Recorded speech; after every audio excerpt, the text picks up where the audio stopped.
Essa história começa num belo dia quando eu fui na galeria de livros das lojas americanas. Nesse tempo ninguém imaginava que uma das maiores empresas do país estava escondendo um rombo de milhões ou até mesmo bilhões. Nessa época eu ainda não tinha coragem de fazer pedidos pela Amazon, então o melhor lugar para eu conseguir livros era lá. Lá o que mais se tinha era livro de romances e livro de desenvolvimento pessoal. O preço era muito bom, até melhores que na Amazon. O problema é que não tinha muita opção. Até que eu vi um livro que sempre tinha chamado a minha atenção. Ele tinha um título muito chamativo e era o mais famoso daquele autor. Como o preço estava bem ok, eu fui lá e peguei. Quando cheguei em casa, logo fiquei agoniado para ler um dos livros que prometia ser o maior e melhor de todos. Mas o que aconteceu é que até hoje eu não terminei de ler e nem quero terminar. Não gosto de largar livro pela metade, até porque eles não são dados de graça. Mas aquele livro era tão chato e repetitivo que o ponto mais alto da leitura foi a introdução. Depois foi tudo ladeira abaixo. O livro em questão é o livro Mais Esperto que o Diabo, de Napoleon Hill. Você com certeza já deve ter ouvido falar desse livro, e principalmente desse autor. Depois de parar para pensar, tudo se encaixou. O motivo desse autor ser um sucesso e o perfil que os leitores dele tinham. Eu tenho certeza que ele é um dos grandes responsáveis por essa onda gigantesca de coaches pelo mundo. Nesse vídeo eu vou te contar o que esse livro tem de tão ruim e por que o autor é o mais superestimado da década. Já te adianto logo que, se você não quer perder dinheiro e muito menos tempo, passe longe dos livros de Napoleon Hill e dos admiradores dele.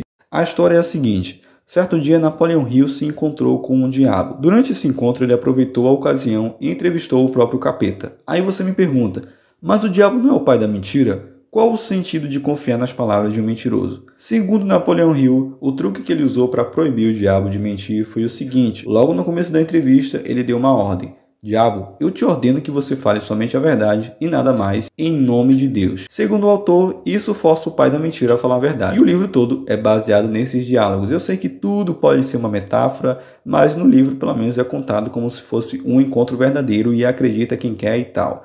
O livro é bem grande e todos os capítulos, tirando a introdução e a conclusão, são de diálogo. O truque de Napoleon Hill para fazer os leitores acreditarem nessa história foi usar a boa e velha falácia da fé. No começo do livro, ele já usa a manjada jornada do herói para fazer os leitores se identificarem com ele, como se ele fosse um amigo de verdade. Depois disso, ele fala sobre como a fé é importante para o sucesso, ou seja, a estratégia que Napoleon Hill usou para dar credibilidade ao seu livro é a mesma que o apóstolo Valdomiro Santiago usou para vender feijões que curavam as vítimas da Covid. Desde quando eu comecei a me interessar sobre estudar desenvolvimento pessoal, Napoleon Hill sempre era um nome que estava em destaque e seus livros eram sempre citados. Se você der uma rápida pesquisada no YouTube e ver canais de finanças ou desenvolvimento pessoal que não tem tanta credibilidade no que falam, você vai ver que eles sempre usam Napoleon Hill como exemplo. Então era um nome que era muito popular na época e até hoje é muito popular. Mas conforme você vai buscando, vai pesquisando e vai se esquivando do senso comum e criando senso crítico, você vai ver que ele é simplesmente mais um coach desses que você já está cansado de ficar escutando. As estratégias desses coaches é praticamente a mesma de Napoleon Hill.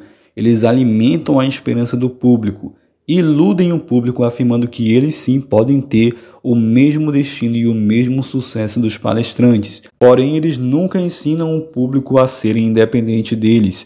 Pelo contrário, só alimentam mais e mais a esperança daquele público para que na próxima palestra eles compareçam.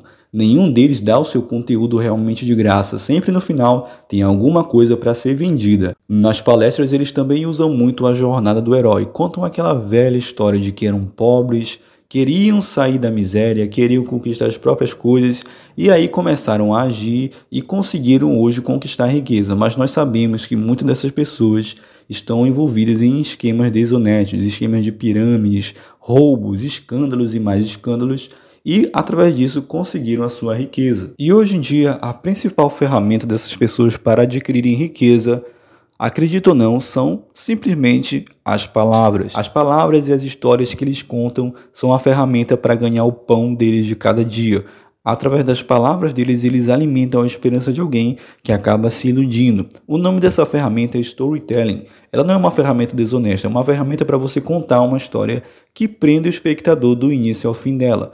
Porém, os golpistas usam essa técnica para hipnotizar os seus telespectadores a acreditarem na história deles, usando vários e vários gatilhos, um gatilho atrás do outro, para que no final o seu consumidor se torne a sua escada da riqueza. No começo vem um produto barato, mas depois vem um produto mais caro e até que no fim vem um produto que O objetivo é o consumidor vender aquele produto, fazendo um esquema de pirâmide. E assim essas pessoas do marketing digital, 99%, enriqueceram. Sinto muito informar se você admira uma dessas pessoas, porém sinto te dizer que elas são pessoas que usam farsas para adquirir lucro. E se você analisar, as pessoas que eles seguem, que eles admiram, são sempre as mesmas pessoas. Napoleão Hill sempre está no meio e sempre é citado. Eu admiro a forma como Pablo Marçal usa o storytelling e faz as suas palestras. É muito difícil você prender o espectador por mais de 1 hora de tempo. A mesma estratégia pastores de igreja usam. O storytelling é uma ferramenta muito forte. Ela nas suas mãos se torna um grande poder. Mas se você usar para o mal ou para o bem, isso vai ter grandes consequências.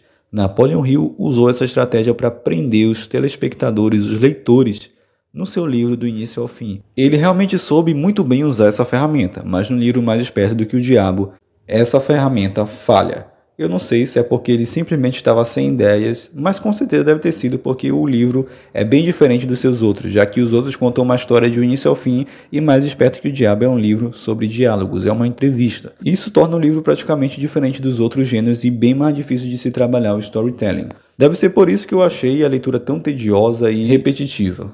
Napoleão Hill, na minha opinião, não é um autor tão bom, mas é um gênio do marketing. Se você ler 2 ou mais livros dele, vai perceber que é tudo a mesma coisa. Promessas e mais promessas, junto de afirmações de que você precisa ter fé na história dele para que dessa forma algo parecido aconteça com você. Ler os livros dele é como assistir uma palestra de qualquer coach meia boca. Se você ler o livro, As Armas da Persuasão, vai descobrir quais são os gatilhos que Hill aplica nos seus livros para prender o leitor e ser um sucesso nas vendas. É tudo questão de marketing e persuasão. A comprovação científica e histórica é zero, mas se você falar isso para a legião de fãs dele, é arriscado ser perseguido por fakes para o resto da vida, ou pelo menos por 1 semana, já que a maioria são preguiçosos e não quer buscar a verdade. A internet está cheia de gurus usando os mesmos gatilhos, pessoas que anunciam cursos em todos os canais, te garantindo que eles começaram do zero e que você pode ter o mesmo sucesso deles. Pessoas descredibilizando a educação brasileira, afirmando que faculdade, ensino médio e fundamental não são importantes e muito menos essenciais. Mas olha que ironia, eles dizem que você não precisa cursar faculdade, mas querem que você faça o curso dele. E assim eles enganam e fazem a fortuna que os enriquece. Como eu falei, a introdução do livro é o ponto mais alto, onde ele fala sobre como o sucesso estava diante dos seus olhos, mas ele nunca percebeu.